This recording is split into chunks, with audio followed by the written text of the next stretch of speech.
സൈക്കോളജിയിൽ ഒരു മിത്തുണ്ട്. ഒരു മനുഷ്യന് പുതിയ ശീലങ്ങൾ ഉണ്ടാക്കിയെടുക്കാൻ വേണ്ടത് 21 ദിവസമാണ്. Hi, my name is Muhammad Shibli and this is day 2 of Ramadan series. Ramadan നിങ്ങളുടെ ജീവിതത്തിലെ ഒരു റീസെറ്റ് ബട്ടൺ പോലെയാണ്. അതായത് പഴയ ശീലങ്ങൾ മാറ്റി പുതിയ ശീലങ്ങൾ തുടങ്ങാനുള്ള ഒരു അവസരം. ഒരു മാസത്തിൽ ദിവസേന നിങ്ങൾ 14 മണിക്കൂറോളം പട്ടിണി എടുക്കുന്നുണ്ട്, നേരത്തെ എണീക്കുന്നുണ്ട്, ദുശ്ശീലങ്ങൾ ഒഴിവാക്കുന്നുണ്ട്, കൺസിസ്റ്റൻ്റായി പ്രാർത്ഥിക്കുന്നുണ്ട്.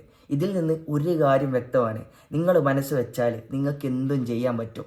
അപ്പം നിങ്ങൾ ആലോചിച്ച് നോക്കി, ഫജ്ർ മുതൽ മഗ്രിബ് വരെ ഒരാൾക്ക് സ്മോക്കിംഗ് കൺട്രോൾ ചെയ്യാൻ പറ്റുമെങ്കിൽ എന്തുകൊണ്ട് ബാക്കി സമയം കൂടി അത് കൺട്രോൾ ചെയ്തുകൂടാ?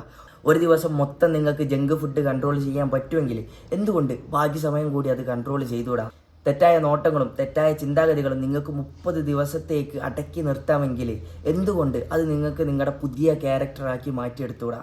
സൈക്കോളജി പറയുന്നത് പുതിയ ശീലങ്ങൾ ഉണ്ടാക്കുന്നത് റെപ്പറ്റീഷനിലൂടെയാണ്. റമദാൻ നിങ്ങൾക്ക് 30 ദിവസം തരുന്നുണ്ട്. അത് നിങ്ങൾക്ക് നിങ്ങളുടെ ഐഡന്റിറ്റി തന്നെ മാറ്റിയെടുക്കാനുള്ള അവസരമാണ്. Use it wisely.